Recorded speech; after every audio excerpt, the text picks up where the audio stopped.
오늘 이 시간에도 하나님께서 우리에게 생수의 말씀을 주십니다. 이 땅에 양식이 없어서 가람이 아니라, 마실 물이 없어서 가람이 아니라 진심으로 우리의 마음속에 살아계신 하나님의 말씀이 없기 때문에 우리의 인생살이가 고단하고 지쳐있는 것입니다. 저는 매주마다 하나님의 말씀을 전하며 참 신기해요. 저는 사실 다른 설교자들처럼 설교거리가 1년 동안 스케줄이 짜있는 것도 아니고 정말 매주마다 나의 혼신의 힘을 다해서 하나님의 말씀을 옹달샘에서 물을 푸듯이 그렇게 퍼서 우리 성도들에게 공급하지만 신기하게도 말씀의 샘이 마르지 않는다는 것입니다. 오늘 이 시간에도 주님께서 저에게 확신을 주시고 한 주간 동안 주셨던 생수의 말씀을 여러분과 함께 나눌 수 있는 것은 저의 특권이고 영광입니다. 저에게 쏟아부어 주시던 주의 은혜가, 주님의 은혜가 여러분에게 전달되기를 바랍니다. 우리에게 주시는 하나님의 말씀은 누가복음 12장 13절로 21절 말씀, 누가복음 12장 13절로 21절 말씀, 제가 여러분을 대표해서 읽어드릴 때 이 하나님의 말씀이 여러분의 심령 속에 박히는 능력의 말씀 되기를 바랍니다. 무리 중에 한 사람이 이르되 선생님, 내 형을 명하여 유산을 나와 나누게 하소서 하니 이르시되 이 사람아, 누가 나를 너희의 재판장이나 물건 나누는 자로 세웠느냐 하시고 그들에게 이르시되 삼가 모든 탐심을 물리치라. 사람의 생명이 그 소유에 넉넉한 데 있지 아니하니라 하시고 또 비유로 그들에게 말하여 이르시되 한 부자가 그 밭에 소출이 풍성하매 심중에 생각하여 이르되 내가 곡식 쌓아둘 곳이 없으니 어찌할까 하고 또 이르되 내가 이렇게 하리라. 내 곡간을 헐고 더 크게 짓고 내 모든 곡식과 물건을 거기 쌓아주리라. 또 내가 내 영혼에게 이르되 영혼아, 여러 해 쓸 물건을 많이 쌓아두었으니 평안히 쉬고 먹고 마시고 즐거워하자 하리라 하되 하나님은 이르시되 어리석은 자여, 오늘 밤에 내 영혼을 도로 찾으리니 그러면 내 준비한 것이 누구의 것이 되겠느냐 하셨으니 자기를 위하여 재물을 쌓아두고 하나님께 대하여 부유하지 못한 자가 이와 같으니라. 아멘. 저는 이 말씀을 중심으로 인간의 일생이란 이런 제목으로 하나님의 말씀을 여러분과 함께 나누겠습니다. 인간이 살아가는 일생은 참 희노애락이 있는 파노라마 같습니다. 인간의 일생은 신비롭기도 합니다. 어떤 사람은 형편없는 일생을 살다가 가기도 하고 어떤 사람은 인간의 삶이 이 땅에 한 족적을 남기는 위대한 일생을 살기도 하는 것입니다. 똑같은 시간, 똑같은 공간에 살고 있지만 이와 같이 천차만별로 살아가는 것이 우리 인간의 일생입니다. 신비로운 인간의 일생을 생각하며 오늘 말씀을 묵상했습니다. 하나님께서 저에게 인간의 일생이란 이런 것이라고 우리에게 말씀하시는 듯 했습니다. 인간의 일생은 왜 일생입니까? 한 번밖에 살 수 없기 때문에 일생, 한 번 살기 때문에. 인간의 일생은 연습이 없어요. 지금 이 순간에 우리가 있는 것도 그냥 지나감으로 존재하는 것입니다. 그러므로 순간순간은 우리에게 소중한 거고 또 하나님께서 허락하시는 만큼만 우리가 이 땅에 살 수 있기 때문에 우리에게 주어진 일생은 참으로 소중하고 고귀한 것입니다. 성경은 인간의 일생에 대하여 여러 가지로 말씀합니다. 근데 제가 설교 준비할 때는 이제 한 3개 생각이 나는데 또 설교를 전하다 보니까 하나가 더 떠올랐어요. 착하고 충성된 일생도 있죠. 그 다음에 악하고 게으른 종의 일생, 또 지혜로운 일생이 있을 수 있어요. 그런데 오늘 말씀의 주제 가운데 이 어리석은 일생, 또 일생을 보면 어리석은 일생도 있습니다. 오늘 말씀은 두 아들이 있었는데 아버지의 유산으로 다툼이 일어났어요. 의이 좋았던 형제가 아버지의 유산으로 인해서 다툼이 일어나서 이 재산 다툼으로 예수님께 이 형제가 나왔습니다. 예수님, 우리 아버지로부터 유산을 이어받았는데 공평하지 않습니다. 이거에 대해서 좀 공평하게 좀 나눠주세요. 이렇게 예수님께 왔던 그 형제에게 예수님은 한마디로 따끔한 충고를 했습니다. 오늘 말씀 속에 스스로 조심하여 마음의 모든 탐심을 물리치라. 이것이 유산으로 싸우고 있던 형제에게 주셨던 예수님의 따끔한 충고였습니다. 마음에 일고 있는 모든 탐심, 욕심이죠. 그러니까 covetiousness, 그 다음에 greedy한, 욕심, 탐욕하는 것. 그러면서 예수님께서 오늘 본문의 어리석은 부자 이야기를 꺼내셨습니다. 어리석은 부자 이야기는 우리에게 익숙한 스토리지요. 어떤 부자가 어느 해에 소출이 많이 있었다. 그래서 이 부자는 갑자기 이 풍년이 든 이 부자는 어찌할 바를 몰랐습니다. 주체할 수 없는 이 하나님의 축복에 대하여 그는 궁리하다가 어떻게 했냐면 이 많은 돈을 쌓아 놓기로 했습니다. 그래서 창고가 부족해서 창고를 확장하고 창고를 확장해서 그의 모든 소출을 쌓아 놓기로 생각하고 속으로 생각하기를 이렇게 생각했습니다. 자, 이제 평생 쓸 걸 다 준비해 놨다. 내 평생 쓰고 먹고 남을 걸 다 준비해 놨으니 이제는 평안히 쉬고 먹고 마시고 즐기자. 그날 밤 저는 이 부자를 생각했습니다. 행복하게 잠자리에 누웠을 것이라고 생각합니다. 희색의 웃음을 지으며 행복한 마음으로 잠자리에 들면서 그는 이렇게 생각했습니다. 자, 이제는 더 이상 이제 피곤하게 일할 필요도 없어. 이제부터는 나의 남은 인생은 즐기는 거야. 오늘 말씀대로 평안히 쉬고 이제는 좀 나도 인간답게 좀 살아보자. 그러나 안타까운 것이 우리 인생살이 아닙니까? 신비로운 것이 인생살이 될 만하면 하나님이 나를 부르시는 이 신비한 인생, 그날 밤 하나님께서 그의 영혼을 부르셨습니다. 그리고 주님께서 그에게 어리석은 자여, 오늘 밤 내가 내 영혼을 부르면 이 모든 것이 누구 것이 되지? 그 다음에 예수님께서 그 비유를 결론짓듯이 자신을 위하여 재물을 쌓아두고 하나님께 부여하지 못한 자의 일생은 이와 같으니라. 욕심만 부리고 살다가 하나님께 대하여 준비되지 못한 사람은 이와 같으니라.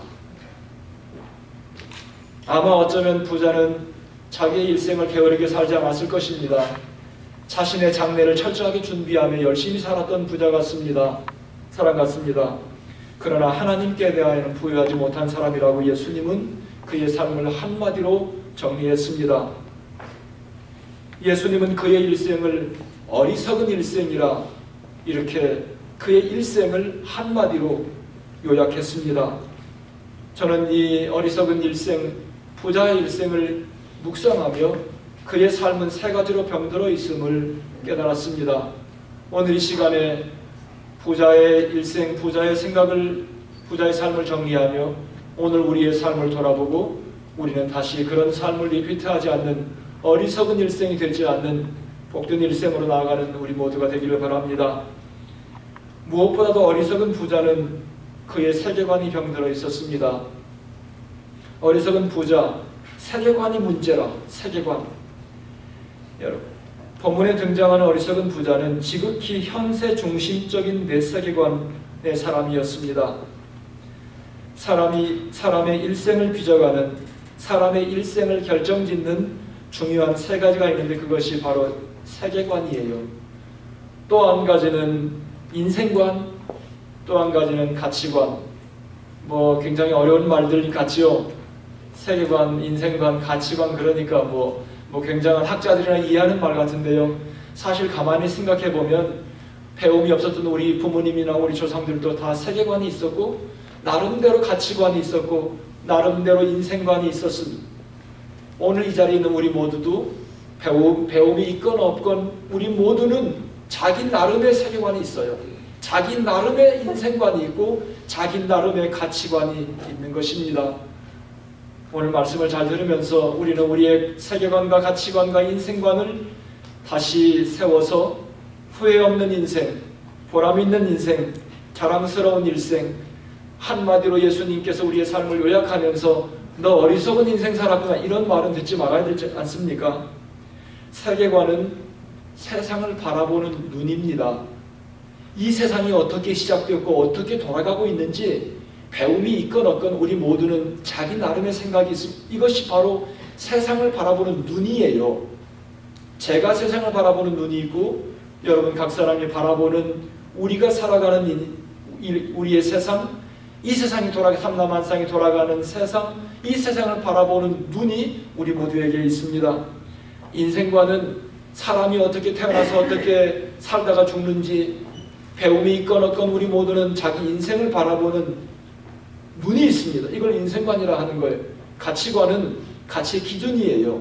사람에 따라 가치를 두는 기준이 다 다르지요. 제가 중요하게 생각하는 것이 다르고 여러분이 중요하고 의미가 있고 가치가 있게 생각하는 것이 다르듯이 사람마다 가치관이 다 다릅니다. 그러고 보면 이 세상에 세계관 없는 사람 없고 가치관 없는 사람 없고 인생관 없이 살아가는 사람은 한 사람도 없는 것입니다. 그 가운데 여러분 이 세 가지로 우리 일생을 다 빚어지는데요. 그 가운데 가장 중요한 것이 세계관이에요. 세계관에 따라 우리의 인생관이나 가치관이 결정되기 때문입니다. 세계관은 대개 보면 여러 가지가 있겠지만 그냥 우리가 쉽게 생각할 수 있는 것, 윤회적인 세계관이 있어요. 윤회적인 세계관은 돌고 도는 거예요. 그러니까 환생한다는 것, 내가 이 땅에 살아가는 나의 삶에 따라서 그 다음에 나의 환생에서 죽어서 다시 태어나서 이 땅에 살아가는 삶에 따라서 내가 사람으로 올 수도 있고 아니면 짐승으로 올 수도 있고 개로 올 수도 있고 자기가 혐오하는 뱀으로 올 수도 있고 바퀴벌레로 올 수도 있고 그렇게 이게 윤회설이에요.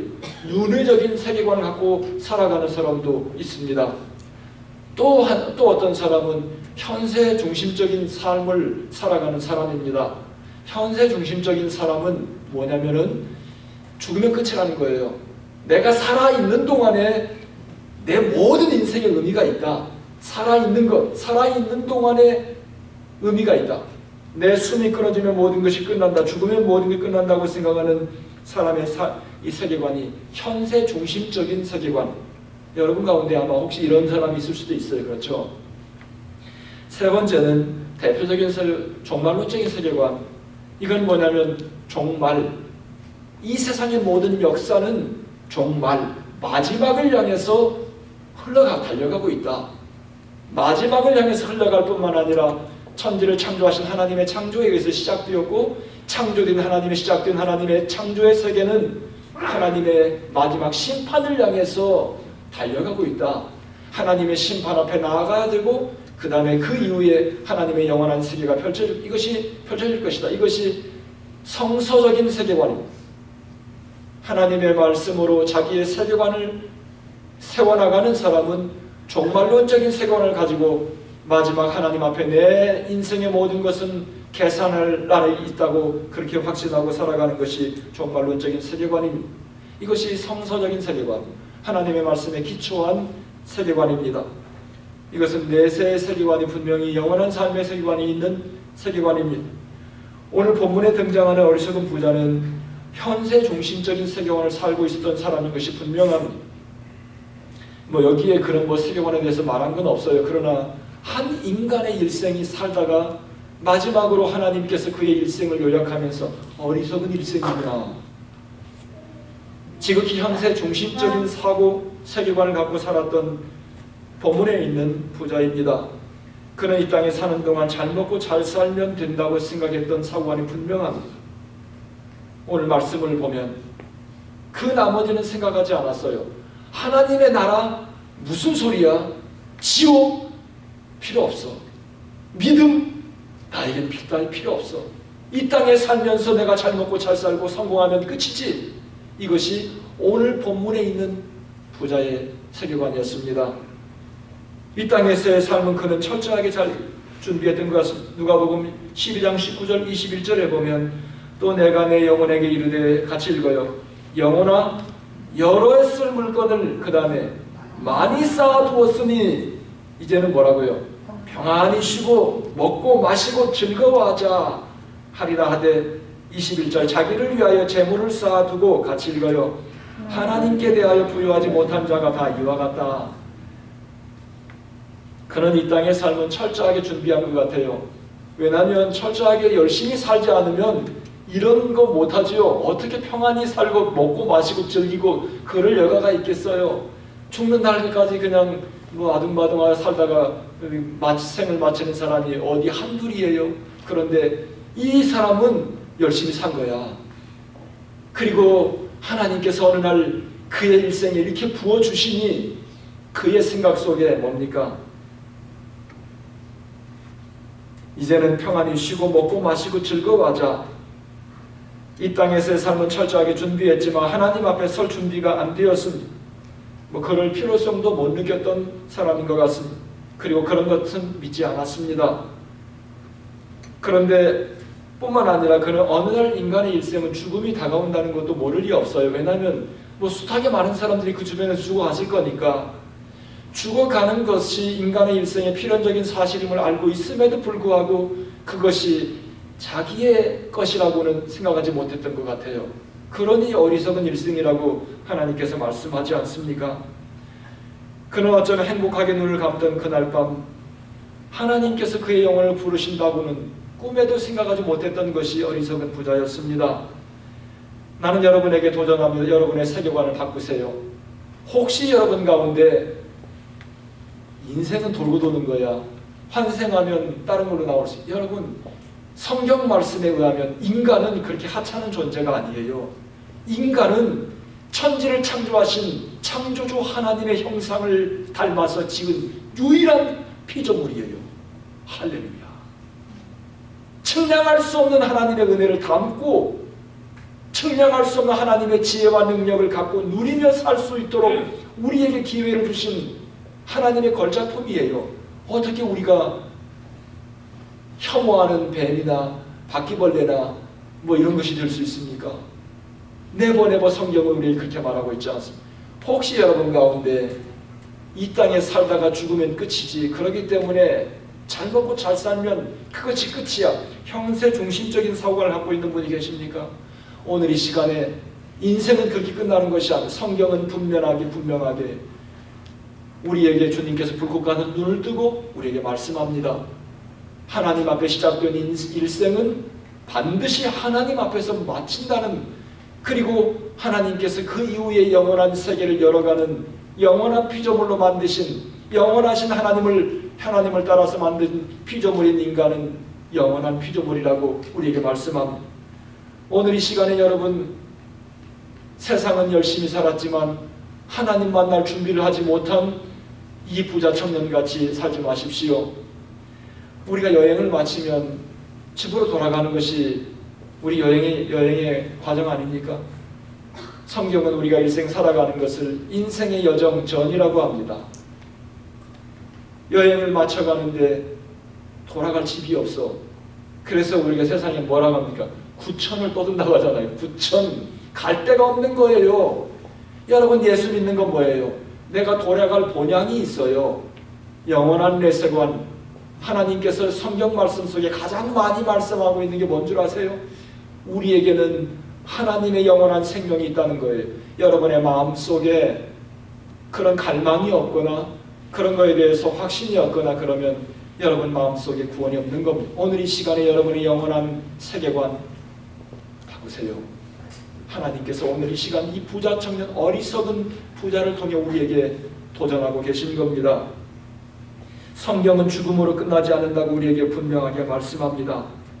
그래서 일생 살아가는 동안 영원한 하나님께 초점을 맞추고 살아가는 삶을 Kingdom Focused Life, 영어로 그렇게 하나님의 나라에 초점을 맞추고 사는 사람, 현세 중심적인 이 세상에 초점을 맞추고 사는 것이 아니라 하나님의 나라에 초점을 맞추고 살면 딴 길로 가지 않습니다.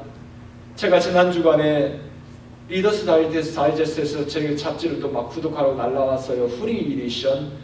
거기에 보니까 또 한 건기다 보니까 놀스콜이 탈출한, 우리 정말로 어여쁜 아가씨가 탈출한 그 기가 막힌 스토리가 있어요.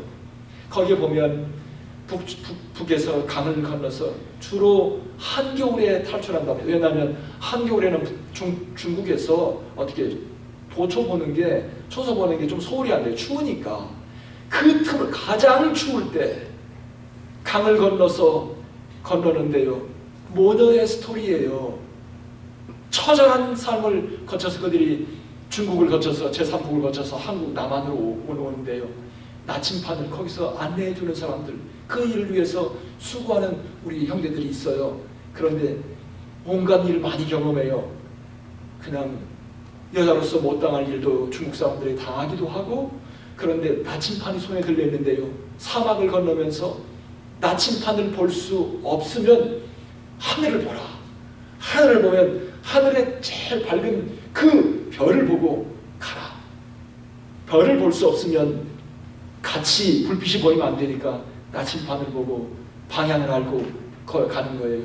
사랑하는 성도 여러분, 우리 일생 살아가며 킹덤 포커스드 라이프, 여러분의 일생이 딴 길로 가지 않고 하나님께서 부르신 복된 삶으로, 영생의 삶으로 달려가려면 여러분 방향이 분명히 알아야 돼요. 하늘을 보고 가야 되죠. 우리에게 나침판이 뭐예요? 성경 말씀이에요. 오늘 이 시간 여러분의 세계관을 바로 새롭게 바꾸시기 바랍니다. 두 번째 어리석은 부자는 자기중심적인 사람이었습니다. 자기중심적인 사람은 여기에서 아까 제가 세 가지에 의해서 우리 일생은 색깔이 결정되고 우리의 삶의 모습이 결정된다고 그랬어요. 세계관이나 가치관이나 인생관. 자기중심적인 삶은 이제 말하면 가치관이라고 할 수도 있겠어요. 자기중심적인 사람은 모든 생각이 자기에게 집중되어 있었습니다. 어떤 희생을 치르고라도 반드시 성공해야 돼. 어떤 희생을 치르고라도, 왜요? 자기중심적인 사람은 현세중심적인 사람이에요. 죽으면 끝이야. 그렇기 때문에 사람을 내가 속이더라도, 거짓말을 하더라도, 강탈을 해서라도, 어떤 수를, 사람을 짓밟고라도, 어떤 수를 써서라도 내가 이겨야 되기 때문에 현세중심적인 사람, 자기중심적인 사람, 이런 사람은 절대 다른 사람 중심이 될 수 없습니다. 하나님의 말씀은 우리에게 너 중심이 아니라 다른 사람 중심이 하나님의 백성들의 삶이라고 말씀합니다. 여러분 가운데 그런 생각을 했나요?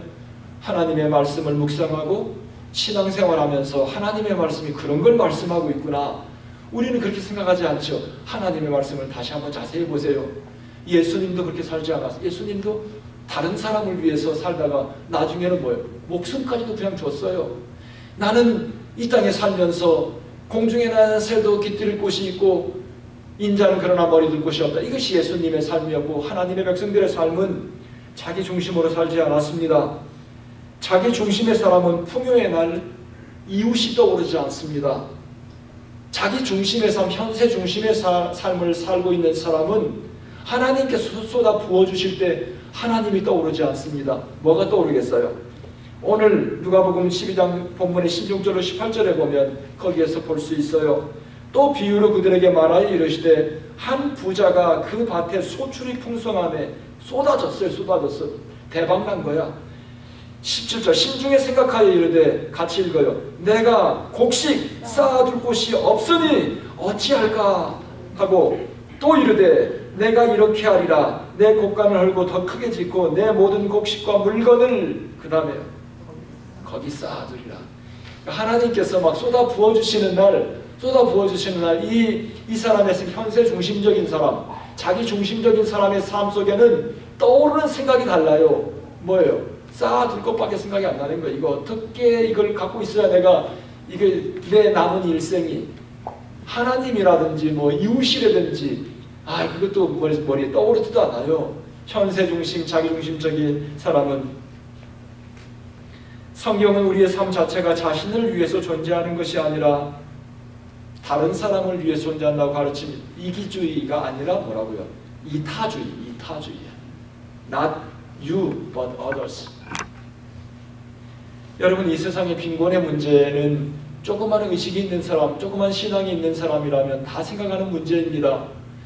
오늘날처럼 인간의 역사 속에 풍요를 누리는 적이 아마 인간의 역사 속에 없을 거예요. 왜냐하면 요즘엔 자꾸 이제는 지구의 끝, 이 세상의 종말이 온 것 같다라고 사람들이 말하니까 아마 어느 순간에 주님께서 종말을 선언하고 이 땅에 하나님의 심판에 불덩어리가 떨어질지 몰라요. 그러면 인간의 역사 속에 가장 풍요의 시절을 우리가 누리고 있어요. 과학 문명도 이게 천국인가 우리가 착각할 만큼 손 하나로 한국과 얼굴을 마주해서 얼굴과 화상 채팅을 하면서 우리가 이렇게 스카이프로 얘기를 하죠. 그러나 이 세상에 어느 때보다도 또 굶어 죽는 사람도 많은 때입니다. 이 세상의 모든 빈곤의 문제를 해결할 수 있는 유일한 해결책이 뭔 줄 아세요? 요즘 경제학자들은 여러 가지 이 티오리를 만들고 하지만요, 안 돼요, 안 돼. 근본적인 문제를 해결할 수 있는 것은 나눔밖에 없습니다. 하나님의 말씀 속에는 희생 없이 누구를 살려낼 수 없어요. 누군가에게 내가 누군가를 살려내기 위해서는 내가 희생하는 것, 썩어지는 미랄이 되는 것, 이것밖에 없어요. 이것이 하나님의 말씀이 우리에게 주시는 대안입니다. 성경 말씀의 모든 빈곤의 문제를 해결할 수 있는 유일한 해결책은 첫 번째 영혼의 구원이에요. 그 다음에 뭐예요? 나눔이에요. 나눔만으로는 또 안 돼요. 왜냐면요, 사람이 사고가 제대로 되어 있지 않으면 아무리 갖다 줘도 뭐예요? 이 빠진 북에 물 붓기라. 사고가 되어 있지 않는 사람은 먹여주면 먹고 끝나. 그래서 요즘에는 이제 그렇게 안 해요. 그렇죠? 이 자선단체들이 그렇게 하지 않아요. 살려줄 수 있도록 만들어줘요. 이것이 근본적으로 될 수 있는 문제는 영혼이 구원해. 하나님의 은혜로 자기의 이미지를 다시 한번 거듭나야 돼요. 하나님의 형상을 따라 지음받은 피조물이 얼마나 존귀한 일생인지, 하나님의 백성들은요, 산악에 던져놔도 거기 낙원으로 만들어가는 것이 하나님의 백성들의 삶입니다. 생명이니까 어디 가든지 생명이 없는 곳에 생명을 심어가는 것이 하나님의 백성들의 삶입니다. 여러분들이 하나님의 백성들임에도 불구하고 여러분의 가문이 살아나지 않으면 여러분의 신앙에 문제 있는 걸 확실하게 알아야 돼요. 생명은 전염력이 있어요. 컨테이저스예요. 하나님의 복음은 다른 사람들에게 영향력을 주게 되어 있어요. 지금까지 그렇게 해왔어요. 여러분 한 사람으로 말미암아 여러분의 가문이 살아나고, 여러분의 한 사람으로 말미암아 여러분의 결혼 생활이 회복돼야 되고, 여러분 한 사람으로 말미암아 여러분의 자녀들이 하나님의 생명으로 나와야 되는 겁니다. 그렇지 못하면 뭐예요? 더 기도하라는 뜻이에요. 그러니까 눈물을 더 뿌리고 더 기도하고 하나님의 말씀으로 내가 더 생명으로 세워나가야 되는 것입니다. 초대교회 영적인 부흥이 일어났을 때 제일 먼저 일어났던 것이 뭔 줄 아세요? 회개운동이에요. 이게 바로 뭡니까? 영혼의 구원이야. 사람의 사고가 달라지고, 그 다음에 뭔 줄 아세요? 초대교회 영적인 부흥이 일어났을 때 그 다음에 나눔운동이에요. 자기 것을 제 것이라 하지 않고 다 필요한 자들에게 나누어 주었더라. 여러분, 이 세상 빈곤의 문제를 근본적으로 해결할 수 있는 거 영혼 구원과 나눔밖에 없어요. 그 심플한 걸 놓고 안 되니까 5만 가지 생각을 많이 짜내는 거 아니에요. 하나님께서 부어주실 때 하나님과 이웃이 떠오르지 않는 것, 이것이 현세 중심적인, 자기 중심적인 삶을 살아가는 삶의 전형적인 모습입니다. 하나님의 백성들은 그렇게 살지 않습니다. 예수님께서 탐심을 물리치지 못하고 형제가 아버지 일선을 놓고 싸우고 있는 모습을 보고 모든 탐심을 물리치라. 이거밖에 앤서가 없어요. 이거밖에 앤서가 없어. 우리 집안에는 부모님으로부터 그렇게 많은 걸 기대할 게 없으니까 의 좋아. 어떤 분이 그래요. 그 집은 별로 그렇게 물려받을 게 없으니까 그렇지만, 물려받을 게 많은 집은요, 싸움이 많답니다. 없는 게 나아. 차라리 없는 게 나아요. 형제가 얼마나 좋아요. 세상에 많은 사람들 가운데 특별한 인연으로, 뜻으로 피부치로 만들어졌잖아요. 그런데 그 죽으면 아무 의미도 없는 걸 가지고 놓고 싸우고 있는 이 형제를 보면서, 쌓아두는 것 욕심이다. 예수님 모든 탐심을 물리치라 말씀하셨습니다. 온갖 욕심을 멀리하는 것, 이것이 오늘 말씀의 키포인트이기도 합니다. 여러분, 우리가 살고 있는 미국은 참 복된 나라죠. 기부의 나라예요. 도네이션의 천국이에요. 이 세상에 어떤 나라도 미국의 도네이션을 따라올 나라가 있어요, 없어요? 없어요. 없어도 견줄 만큼, 비교할 수 없을 만큼 미국의 도네이션을 따라갈 수 없습니다. 여러분, 기빙 튜스데이라는 말 들어봤죠? 이게 2012년에 처음 시작된 캠페인, 온라인 캠페인이에요. 뉴욕에서 시작되었는데, 이 세상의 가난과 빈곤과 질병과 어린이들의 건강, 이런 여러 가지를 위해서 시작된 소박하고 참 건전한 캠페인, 온라인 캠페인인데, 이것은 땡스기빙 절기를 지나고 나서 땡스기빙 지나고 나면 뭐가 있죠? 블랙 프라이데이. 블랙 프라이데이 하면 뭐예요? 여러분 떠오르는 게 뭐예요? 샤핑! 샤핑 블랙 프라이데이 가서 줄 서 있는 거 보세요. 사람들이 미쳤지. 가서 그 추운데 뭐예요? 추워서 기다릴 수가 없으니까 뭐예요? 이불을 뒤집어 쓰고 막 와서 난 한 번도 안 가봤어요. 그래가지고 그 뭐예요? 누굴 위해서 자기가 필요한 거 몰라 싸게 살려고 달려들어가서 줄 서 있죠. 그 다음에 뭐 또 난 모르는데 사이버 먼데이가 있다면서요. 사이버 먼데이. 사이버 먼데이는 뭐예요? 사이버 먼데이, 블랙 프라이데이, 땡스기빙 그때 후에는 사람들이 샤핑에 막 열이 나서 그동안 못한 거 다 하는 거예요. 근데 그 중에 한 날을 딱 정해서 기빙 투스데이. 이건 뭐냐면 이날만 하루만은 다른 사람에게 주는 날로 하자. 이게 뭐 특별한 거예요. 그 캠페인에 사람들이 전 세계 2015년 작년 12월 1일 날 기빙 투스데이에 71개국에서 총 69만 8,961명이 참여했고 기부된 액수는 1억 1,700만 불이었다. 이 돈은 전 세계 빈곤과 기아와 질병의 퇴치를 위해 어린이들의 건강을 위해 쓰여질 돈입니다. 사랑하는 성도 여러분, 나 이런 걸 보면서요, 야, 이 세상은 지도자의 부재가 이게 우리의 재앙이야.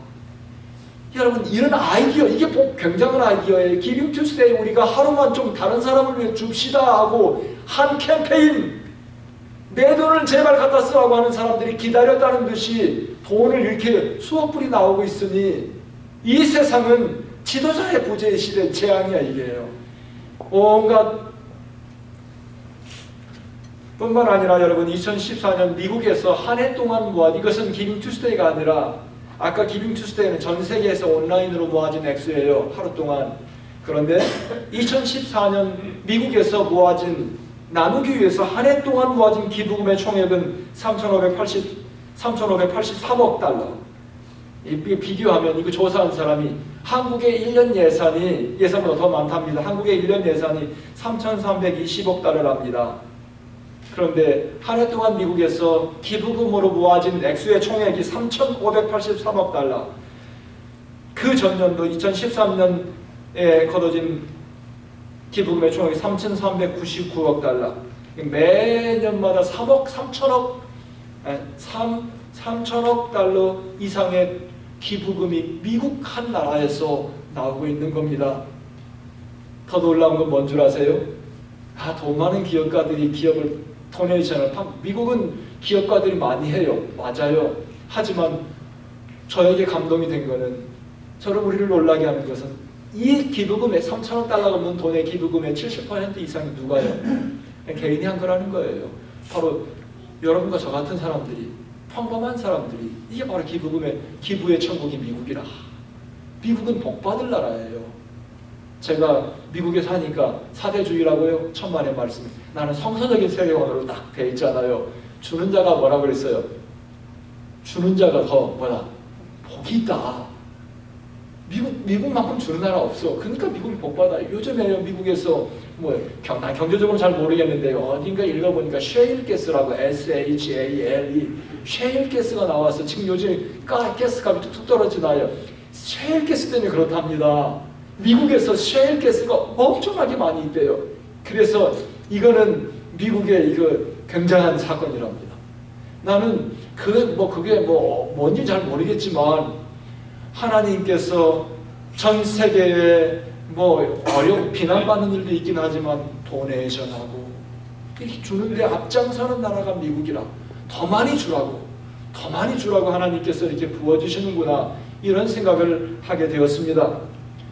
작게는 우리 남침내 교단은 일개 교단이에요. 개신 교단이에요. 우리 교단에서 크리스마스 성탄 라티문 선교 헌금 얼마 보내는 줄 아세요? 2014년 12월부터 6월까지 모아진 한 해 모아진 라티문 선교 헌금이 1억 5,300만 불. 이거요. IMB 인터내셔널 미션 보드가 리치몬드 버지니아에 있는데 거기 헤드쿼터에 쓰는 행정 비용은 최소로 써요. 그리고 그 나머지를 제3 선교지를 위해서 매년 쏟아붓습니다. 이게 뭡니까? 우리 교회도 올해 적지만 300불 보냈어요. 이렇게 작은 유학생 교회도 보내고 온 남침여교단이 십시일반 협력해서 모아서 선교지로 쏟아 부어요. 얼마나 감사해요. 기부의 천국. 하나님께서 주는 자에게 복을 더 주는구나. 성경이 얼마나 우리에게 나눔에 대해서 말씀하고 계시는지, 하나님의 말씀에 기초한 이 나라는 앞장서서 주는 일에 앞장서고 있으며, 저는 주는 자에게, 성경 말씀대로 주는 자에게 하나님께 더 부어주신다고 말씀하신 것처럼 우리에게 그렇게 허락해 주실 줄로 믿습니다. 성경은 나눔에 대해서 이렇게 말씀하고 계시는데, 우리가 살아가는 생존의 이유, 내 자신이 아니라 다른 사람이라고 주님께서 말씀하시는 이 말씀을 가슴속에 명심하고 살아가야 될 것입니다. 나눔을 생활화합시다. 누가복음 12장 15절에 너희들은 모든 탐심을 물리치라. 우리 교회는 청년들이 주로 많습니다. 여러분, 젊어서부터 나눔을 생활화합시다. 나눔을 쉐어하는 것. 적으면 적은 대로, 많으면 많은 대로 항상 나눔을 생활화하는 게 하나님의 말씀 기초에. 세 번째로, 어리석은 부자는 잘못된 인생관을 가지고 있었습니다. 월드뷰, 그 다음에 밸류가 가치관이 잘못된, 이번에 라이프 뷰, 자기 인생을 바라보는 관이 잘못됐어요. 19절에 보면 또 내가 내 영혼에게 이르되 영혼아 여러 해 쓸 물건을 많이 쌓아두었으니 같이 읽어요. 평안히 쉬고 먹고 마시고 즐거워하자 하리라 하되. 여러분, 이것이 이 부자의 인생의 골 주림이었습니다. 평안히 쉬고 먹고 마시고 즐기는 것. 여러분의 드림은 뭔가요? 한번 묻고 싶습니다. 평안히 쉬고 먹고 마시고 즐기는 것, 이게 우리의 드림 아닌가요? 이게 우리의 드림이에요. 그렇죠? 솔직히 말하면 우리 다 평안히 먹고 마시고. 이 부자는, 저는 이 말씀을 보면서 이 사람의, 이게 바로 이 사람의 인생관이었구나. 인생을 사는 목적은 뭐냐? 내가 언젠가 돈을 많이 벌면 뭐예요? 나도 언젠가 그날이 있겠지. 그러면서 평안히 쉬고, 좀 일을 내가 이렇게 이제 그만하고 평안히 쉬고 놀 날이 있겠지. 이게 이 사람의 인생의 라이프 뷰예요. 이 부자는 그날 이만큼이면 내 평생 먹을 만큼 됐다. 이제는 이제 일 그만해도 되겠다. 그리고 그의 입에서 독백처럼 나온 말이 뭐예요? 이제는 좀 쉬자. 이제는 좀 나도 좀 평안히 좀 살자. 그 다음에 뭐예요? 나도 좀 즐거워하자. 이 말은 뭐예요? 즐거워하자 이 말을 우리말로 하면 좀 즐기자. 나도 그동안에 내가 일하면서 얼마나 고생 많이 했나. 쉴 시간도 없이 얼마나 달려왔나. 이제는 좀 놓고 나도 좀 이제 좀 먹고 마시고 좀 쉬고 좀 인생을 좀 즐기자. 이것이 이 사람의 라이프 인생관이었습니다. 제가 오늘 말로 말하면 이것을 뭡니까? 대박나자 뭐예요? 은퇴선언하는 거예요. 은퇴선언. 나도 좀 이제 대박이 빨리 날수록 뭐예요? 대박이 빨리 날수록 은퇴는 빠르다. 이것이 뭐야? 이 사람의 아마 라이프 인생관이었던 것 같아요. 우리도 그래. 우리도 아닌 것처럼 그렇게 하지 마세요. 우리도 얼마든지 그럴 수 있는 가능성이 많아요. 여러분, 대박 나면 우리는 은퇴 선언하기 쉬워요. 이제 더 이상 일할 필요 없어. 평생 쓸 것 먹을 것 다 있는데 뭐 일하나? 그러나 저는 하나님의 말씀 보면 하나님은 우리를 그렇게 창조하지 않았다는 사실을 제가 깨달았습니다. 제가 얼마 전에 저도 이제 50대 후반을 향해서 달려가고 있으니까 은퇴 말하고 막 그랬더니만요. 은퇴 나도 준비해야 그랬더니만 우리 집사님 중에 한 분이 제발 목사님 은퇴 말 좀 하지 마세요. 은퇴하면 마음에 시험 들어요. 그래서 제가 오늘 이 말씀을 통해서 여러분에게 확고하게 말할 거예요. 나 은퇴 안 할 거라고. 하나님의 사람들은 절대 그렇게 살지 않는다는 사실을 제가 이 말씀을 보면서요 깨달았어요. 하나님의 사람들은 호흡이 끊어지는 그날까지, 그 순간까지 자기 목숨이 다하는 그날까지 일하는구나. 나는 이 사람 이 말씀을 묵상하면서요, 하나님의 사람들은 네버 은퇴가 없구나. 왠 줄 아세요? 성경에 나와 있는 적어도 하나님의 사람들 한번 돌아보세요. 그 사람은 은퇴 없었어요. 모세 은퇴했어요? 모세 죽는 날까지, 죽는 날 죽으면서 여호수아 세웠어요. 아론, 요즘에 우리가 성경 통독하죠. 뭐 레위기, 신명기 뭐 통독하면서 보세요. 아론 하나님께서 딱 걷어가면서 그 아들 제사장으로 세웠어요. 여러분, 베드로 뭐 은퇴하고, 베드로 어떻게 했어요? 젊어서 죽었지만 순교했죠. 사도 바울 은퇴했어요? 사도 바울 은퇴 없어. 죽는 날까지, 숨 끊어지는 날까지. 요한 반모선에서 그가 요한계시록, 요한복음 그거 쓸 때 뭐 어떻게 했습니까? 백발을 휘날리면서 그날까지, 인생의 최후 순간까지, 숨이 끊어지는 그날까지 하나님께서 맡긴 일에 그의 목숨을 바쳤다는 것이, 하나님의 사람들의 삶이었구나. 이게 하나님의 사람들의 인생관이구나. 난 그러면서요, 제가 한국말 은퇴라는 말을 한번 찾아봤어요. 단어로. 사실 보세요. 한국말 은퇴라는 말 좀 잘못됐어. 보니까 뭐라고 한 줄 아세요? 직인에서 물러나거나, 그 다음에 같이 읽어요. 사회활동에서 손을 떼고 한가히 삶? 이거 잘못된 말이에요. 성서적인 이걸 기초로 한 말이 아니야. 이거 틀렸어요. 영어 보세요. 영어 얼마나 은혜롭습니까? 영어는 뭐예요? 읽어보세요. 이건 읽을 수 있죠. 이걸 retire라고 해요. retire. 은퇴를 영어로 retire라고 해요. 이걸 머리 좋은 사람은 뭐예요? 이걸 한번 또 단어를 한번 분절해서 한번 읽어보세요. 리하고 뭐예요? 타이어. 할렐루야. 타이어를 바꿔 끼는 거야. 할렐루야. 일생을 한 길로만 달려왔으니까 바퀴가 다 원아웃. 그러니까 이제 뭐예요? 바퀴를 바꿔 낄 때가 됐다. 할렐루야. 그래서 뭐예요? 바퀴를 바꿔 끼어서 이제 이 길로 갔으니까 이제 주님께서 부르시는 그 길로 또 달려가야지. 언제까지? Until my final day까지. 주님께서 부르시는 그날까지 바꿔 끼고 이제 또 달려가는 게 끝까지. 여러분, 이것이 하나님의 자녀들의 라이프 뷰예요. 인생관이에요. 오늘 이 시간에 여러분, 하나님께서 나에게 대박 내는 날 은퇴, 그런 생각 하지 마세요. 오늘 말씀 뭐라고 한 줄 아세요? 성경 말씀에 서술을 보세요. 무서운 말씀 있어요. 같이 읽어요. 시작. 일하기 싫어하는 자는 먹지도 말라. 여러분, 은퇴하고 싶거든. 이제 그냥 빨리 죽어야 돼요. 일하려면.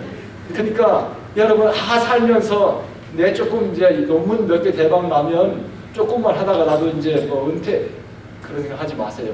하나님의 백성은, 나는 무슨 생각을 했냐면요, 어떤 분이 이공계통은 나중에 늙어지면 별로 쓸모가 없대요. 박사님. 그런데 인문학 계통은 은퇴, 나이가 먹으면 먹을수록 뭐예요? 탄력, 연륜, 할렐루야, 탄력이 붙어. 그러고 보니까요, 하나님의 말씀을요, 제가 젊어서 볼 때보다도 지금 가면 갈수록 할렐루야, 이 진국이 나오니 할렐루야, 50, 60, 70 할렐루야, 이 말씀이 말씀에서 막 튀어나오는데 어떻게 이걸 쏟아놔야 될까? 죽을 때까지. 할렐루야. 걱정 마세요. 에텐스 하는 침례께서 주님께서 살아가실 때까지 있을 거고,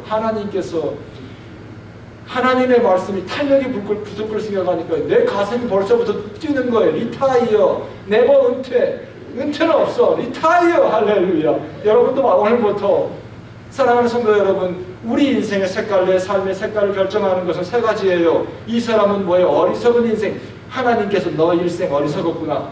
그런데 세계관, 그 다음에 뭐예요? 인생관, 가치관, 이런 것들 우리는 다시 한번 세워야 됩니다. 오늘 말씀을 잘 여러분 마음속에 알새기고, 나 일생 살아가면서 주님께서 부르시는 그날까지 이제부터는 일 안 하겠다가 나 조금 여유 있으면 나도 좀 인생 즐겨야지, 좀 쉬어야지. 한가로이? 여러분, 그때 뭐예요? 한가로이 하면 뭐예요? 아주 한가하게 주님께서 불러가세요. 그러니까 하나님의 자녀들은 하나님께서 어떻게 해주셨냐면요, 하마터면 중요한 부분을 빼놓고 지나갈 뻔했어요. 우리에게요, 하나님의 말씀은 저녁은 뭐하라, 낮에는 일하고 저녁은 안식하라.